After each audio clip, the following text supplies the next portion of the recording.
Hey, what's going on, everybody? This is John Jank Gaming on for Mike here, coming at you with a brand new episode of the Earlham Teambuilder Dynasty here on NCAA 14, featuring that college football revamp, of course. And today we are here at home. We're taking on the Bluffton Beavers, man. We're both 3-3, but we're undefeated in conference play. But despite that, Lee Corso has the audacity to go with our opponent. He picked our opponent, man. They got C pluses across the board. We have a D overall squad, but we're riding high, man. We're rocking a 3-game winning streak as of right now, and in the process, defense has been playing phenomenal in these past 3 weeks as well. They really stepped up to compared to what the first 3 games of the season went down, so it should be a good one for sure. So if you're excited for it like how I'm excited for it, I do need you guys to go ahead and do me a favor. Hit that like button for me. Hit me up down in the comments. I love interacting with all of you guys, obviously. And if you're brand new to the channel and you like the content on this channel, hit that subscribe button for me to help grow the community that we got going on here. With that being said, let's get this game underway. Game number 7. Let's go, baby.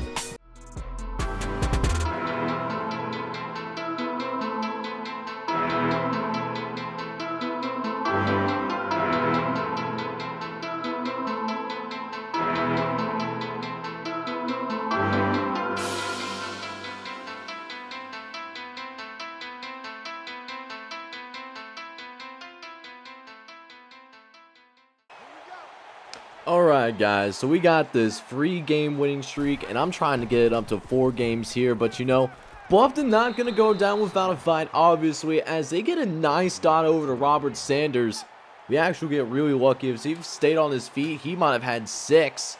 It's now 1st and 10 coming up. This time we forced the incompletion as Cameron Frost was able to come up in there, get a hit on the quarterback, and, couldn't get enough arm strength on that throw. Leaving it to 2nd and 10 now as they throw again over the middle. Robert Sanders taking shots from multiple guys as well, although does get himself back up, and we get him to a 3rd and short. We try to go ahead and get these guys off the field, and they try to run a quarterback draw on us, but we was ready for it.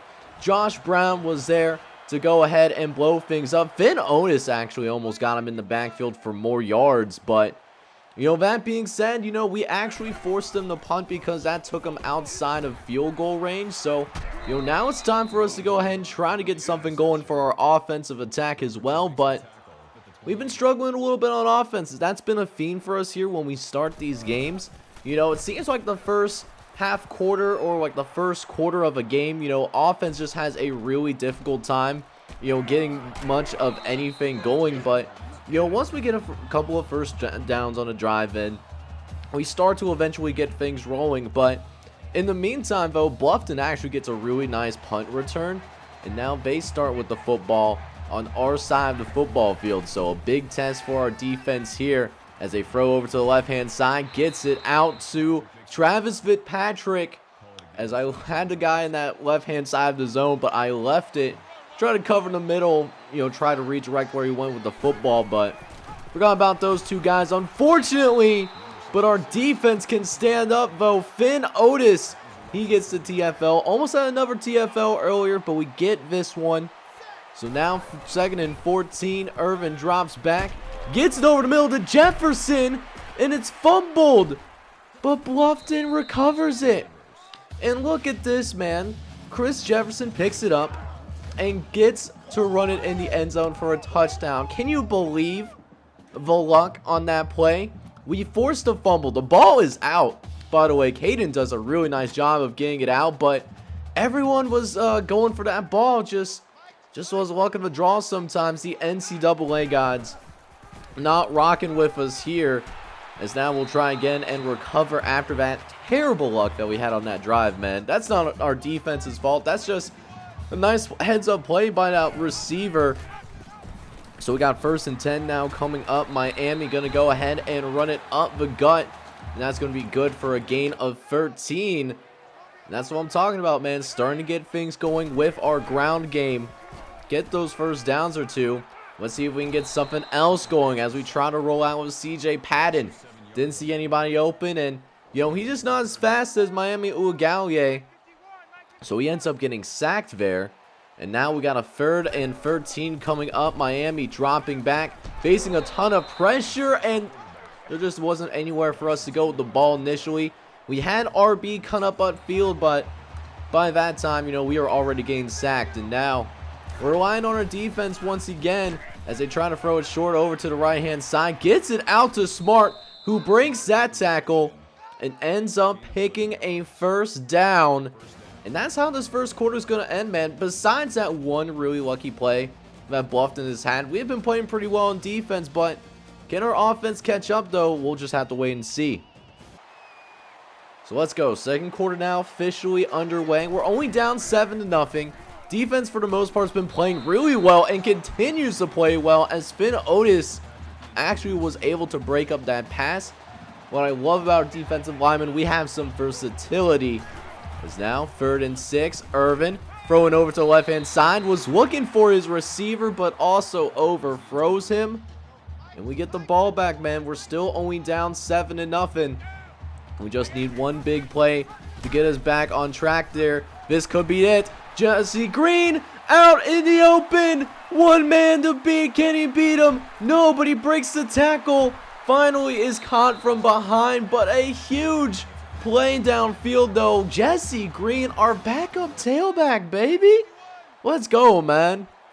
And we got 1st and goal because of it, trying to get it into the end zone here. Adam Hill, the 3rd, though, is stood up. A gain of 7. They're down at the 1-yard line. And so just trying to go ahead and punch it in real quick. Next play, 2nd and goal. Going to try to run in the end zone. Miami breaks the tackle and is in. Touchdown, Earlham. Let's go, baby. You'll love to see it. And we tie this thing up at 7 apiece. And what's even better, we actually get a 3 and out on our next possession. So our boys on offense are back out on the field. And you can really see the improvement of the offensive line as well. They're doing a pretty good job of handling the trenches for the most part. Definitely season 4, season 5, it's going to be a dominant group. That's going to definitely be a strength of our offense, but right now just enjoying the fact that we're going to be able to go ahead and run this football as we have another 1st and 10 coming up. Going to hand it off to CJ Holman, who takes it up the middle, and if he wasn't caught on his own blocker, that man might have been gone for 6 points. But still, even then, we're in the red zone. We are looking fantastic on the ground as Miami breaks a tackle. He's going to pitch it out to Jesse Green, and it's a foot race. Touchdown, Earlham. Jesse Green striking again. Only 2 carries in this one, but he has a touchdown and a huge run upfield as well. That's huge, man. Earlham now getting a 14-7 lead because of it. So we got a nice lead to work with now. Our first lead of the game. And our defense is out here on the field playing some solid defense. Is now 2nd and 10 now coming up. Moving Hester out on the left-hand side. Going to try to run it with Irvin. And he gets lit up by Caden Doman. Just lowers the shoulder on Matt. But they got themselves a tough quarterback, man. Watching some hockey highlights for sure. So we got 3rd and inches to deal with. Going to hand it off to Kennedy. We had guys there, but we couldn't make the play. Finn still almost got him from behind, but momentum carried him forward, and refs gave him the 1st down. So the drive continues for right now as they go back to Isaiah Kennedy, who manages to pick up 9 yards and leads to a short 2nd down conversion right here. We'll see if they go back to that running back once again as they move Hester out on the right-hand side. Kennedy going to go ahead and get it right up the middle. And it's good for another 7 yards, but paying the price, though, actually gets a little bit shaken up. So now another 1st and 10 coming up for the Beavers as Irvin trying to get out of the pocket, and actually does. We called the blitz right in those areas where he was trying to scramble through, but still found a way to get through there. Gotta tip your cap to his quarterback. But we get him in the backfield, though. It's not gonna last forever, my guy. As Nate Hunt gets into the backfield, this defense, particularly this front 7, it's absolutely ferocious, man. And now, 2nd and 14 coming up as Irvin drops back. Tries to throw it over the middle, gets it to Travis Fitzpatrick. But a 3rd and long coming up here, and you know, they've been in this side of the field before, but they're still out of field goal range a little bit, so they need some yards here. Trying to go for the 1st down, but Justin Burden breaks the pass up, and we get ourselves a 1st and 10 to work with. Still 141 here in this 1st half. Let's see if we can squeeze one more pass here into the end zone before we go into the locker room. Although we do face 3rd and 7 as of right now, as Miami dropping back, looking for somebody to get open. Gonna go and run for it for the 1st down, and Miami slides down and picks up the 1st down. Love to see that, though, as now we keep it going here. 1st and 10 coming up, running an option. Gonna try to run it up the middle, get some decent blocking, and almost manages to pick up the 1st down here as well. Earlham does take their 2nd timeout. So on a 2nd and inches, trying to call a pass play here as we try to go ahead. Trying to throw it over the middle. Was looking for Jakeem Short, but it was not a good throw. So now we put Miami Uiagalelei back out at quarterback here for this 3rd and inches. As Miami looking over to the right-hand side. Gets it to Jakeem Short, who manages to pick up 16. Nice progression for Miami as they go into the no huddle here. 2 timeouts left. As now they hand it off to CJ Holman, takes it up the gut, and does manage to pick up 8 yards before taking their 2nd timeout. So definitely in range here to get some more points on the board as Miami drops back, throws it over the middle, finds Danny Carson, who takes a shot, and he goes for that catch, but still hangs on to it. Now 1st and goal. Miami over the middle, finds Jakeem Short in the end zone. Touchdown, Earlham, and a 2-score lead for the squad, and that's how the score is when we go into the locker room, man. Up 21-7. Let's finish it up in the 2nd half. So let's go, man. 2nd half underway, and not only do we have a multi-possession lead, but we're also, get the ball to start this 3rd quarter as we are trying to throw that out route on the outside. Not a good pass, though, by CJ Patton, and it's almost intercepted. But we do still have the ball here. 2nd and 10, trying to get it out to Derek Blue, and CJ misses that throw as well. Not a good start for CJ Patton here in the 2nd half, because now we got 3rd and 10 coming up here. Patton trying to throw it over, was looking for CJ Holman, but ended up finding Danny Carson instead. Sometimes it's better to be lucky than it is to be good.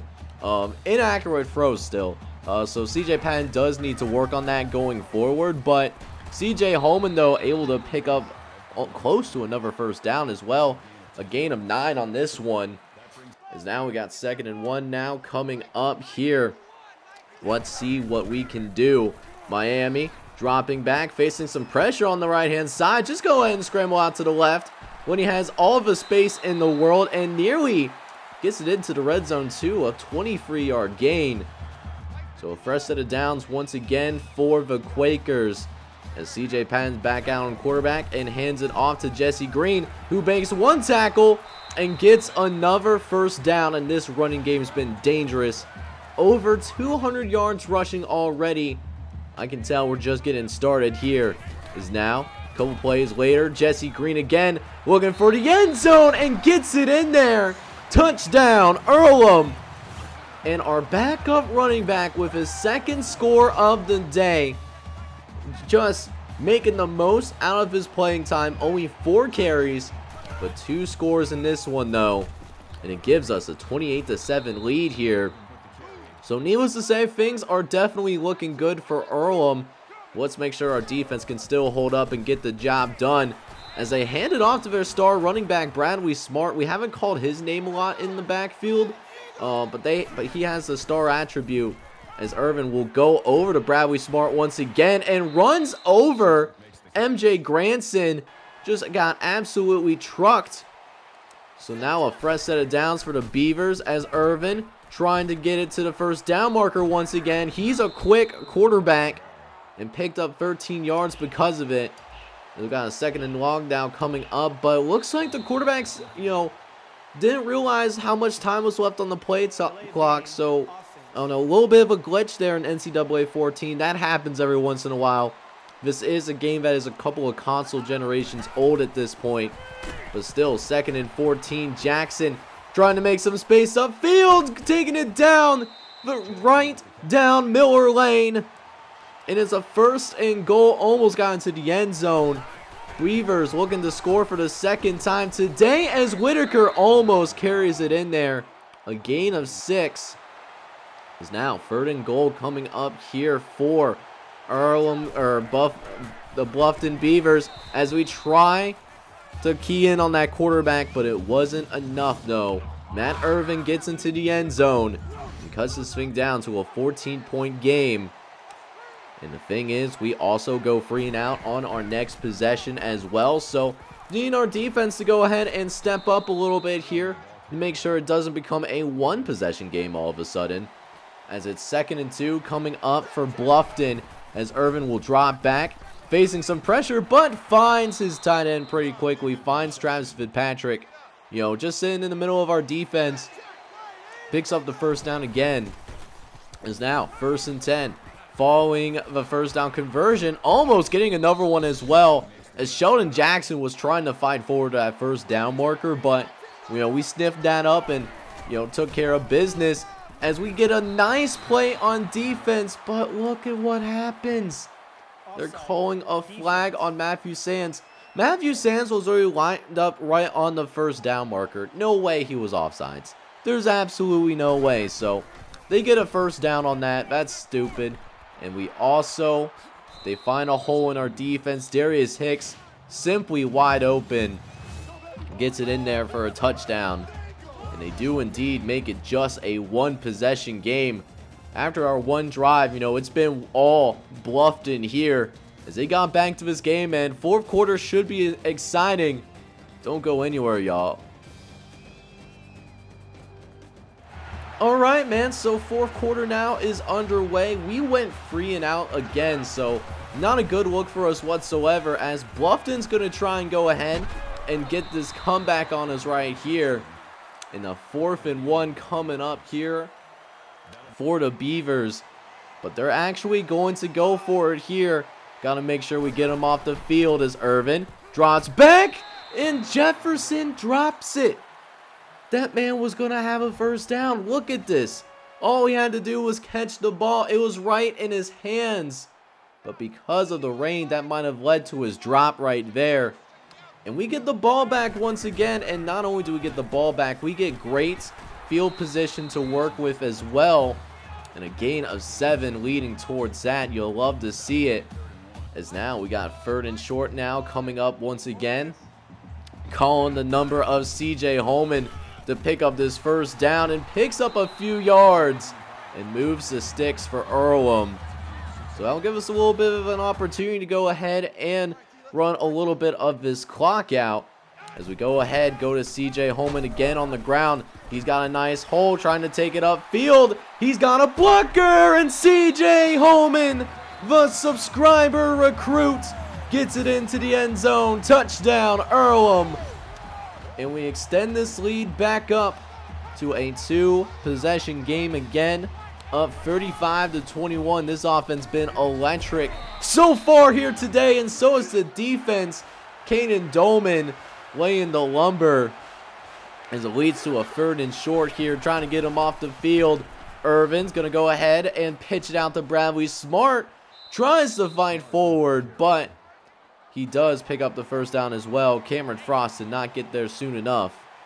As a couple plays later now, they try to run the read option again. This time containing that running back a little bit better. But, I mean, Matt Sands, you just got to go ahead and make that tackle. And whatever happens, happens. So, instead of 3rd and inches, trying to clog up the middle, but don't quite do a good enough job with that. We're going to make mistakes sometimes, man. We got freshmen and sophomores mostly starting on the defensive side of football. So, mistakes are going to happen sometimes here, but you know, overall, I really have seen, really excited overall just how this defense has played so far today.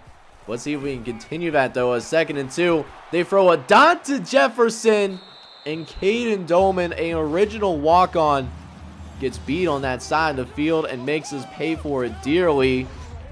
So now we are going to go ahead. We have the ball back, but we only are up by 1 possession. Need to go ahead and run some time off the clock.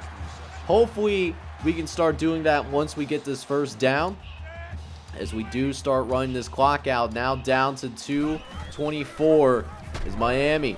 Making the pitch over to Jesse Green. Has 1 man left to beat. Beats him to the outside. It's a foot race, and he's brought down, but not before a gain of 35 yards.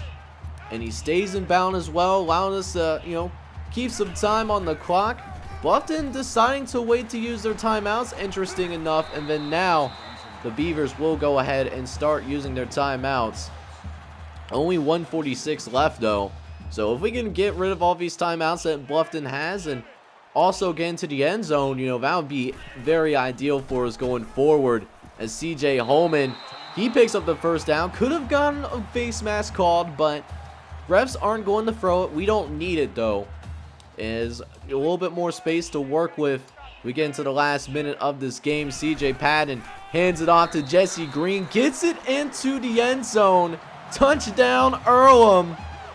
And now it's going to go and take a miracle to get back into this game. A 14-point difference. As it's 42-28 now. Irvin going to drop back. Just dump it off to, receivers at this point. Bluffton does need a score at this juncture of the game. So, as long as we don't allow any deep throws, that's fine. And also try to keep them in bounds as well. But they're still taking quite a bit of time just to try to get the first score. Even after they do get this touchdown, they still need to go ahead and, get the onside kick. As Nate Hunt goes ahead and deflects that pass away. His first pass deflection is now 2nd and 10. Irvin gonna drop back. Almost gets to the quarterback, but throws it short to Robert Sanders. And hey, I'm totally cool with that. We just gotta make sure that, we don't get beat deep. Although we got a little bit confusion, and Irvin has a man wide open. And that's exactly what I'm talking about. That's on me. I didn't have the defense organized that time around, and that led directly to that Bluffton touchdown. So now Bluffton needs to get this onside kick, although if we do get it, we can end the game right here. And Derek Blue, our number 3 wide receiver, the true freshman, goes ahead and recovers the onside kick for us. And we win another game, man. We win 4 games in a row now. I absolutely love to see it. We win this one by a final score of 42-35. It's looking really good, man. It feels good to get another win on our belts. That now means this is the most wins that we had in a season since we started this dynasty. Let's go, man. Alright, y'all. So we go ahead and notch ourselves another conference victory. This time we win this one 42-35. And we have the same number of first downs, but the way that we got about doing it is crazy, man. We didn't even have to throw the ball that much, and we didn't even have to throw the ball that far. We had less than 100 yards passing total on the day. 13 for 21 total. On the running game, though, we had over 300 yards on the ground. It was insane, and I certainly love to see that. And neither of us turned the ball over, which is not very usual. Usually, I have a turnover, at least once every game, it seems like, whenever I'm playing in general. Just because I used to like taking risks, but we get a win here, and that's all that matters. As for our player stats today, man, we didn't really throw the ball, and we didn't have much of a need to be honest, because the running game was working so well. Miami Uigallie, he was 12 for 16 for 78 yards and a touchdown. Meanwhile, CJ Patton came in on a few plays. He was only 1 for 5, and it was for 19 yards. For our rushing attack, though, the rushing attack went off today. And more importantly, Jesse Green went off as well. 8 carries, 155 yards, and 3 touchdowns on the ground. Dude powered us to victory here today. CJ Holman, he also had a really good day. Got a touchdown off of 17 for 138. Miami even got into the end zone as well. He was 8 for 47. For the receivers didn't really do much of anything today. The only exception really was Jakeem Short, Jakeem Short got into the end zone. He was free for 33. Danny Carson did lead the way in terms of receiving yards, though. He had 41 receiving yards off of just 2 catches. Blocking was doing a really good job for the most part. Andy Richardson, got multiple pancakes. Lionel Williams got a pancake, and then Brian Smith actually allowed a sack. As for our defense, though, leading tackler was Giante McClure, and he made some good tackles, at the line of scrimmage for the most part, even though he didn't get any TFLs. Finn Otis, though, however, led the way with that. He had 3 TFLs with Nate Hunt not too far behind him. He had multiple TFLs himself. And we only got 1 sack as well, which Finn Otis was responsible for. And we didn't have any turnovers, but we played really fundamentally sound football. Defense side of the ball till the end. We kind of fell apart a little bit in the second half, but defense did what it needed to do ultimately so that we can get this win. So after the game, we also go ahead and get some recruiting news as well, and some good and bad news. Alan Davis did decide to sign with us, a 60 overall halfback, will be an Earlham Quaker, but that being said, though, was also trying to bring in Brent Willie, a left guard is what he's listed at, but he has made his college decision as well and is going to go play for Hawaii, so we're going to miss out on an offensive lineman. But that being said, we are above 500. We're 4-3. Next episode, we're going to have a really big test ahead of us here, man. We're taking on the number 6 team in the nation. We're going to be big underdogs, but a huge game for us. It's going to be a good one, though, so make sure you smash that like button as well as hit subscribe if you have to be brand new. This is John J. Gaming on the mic signing off, but hoping you're all out there having a wonderful day.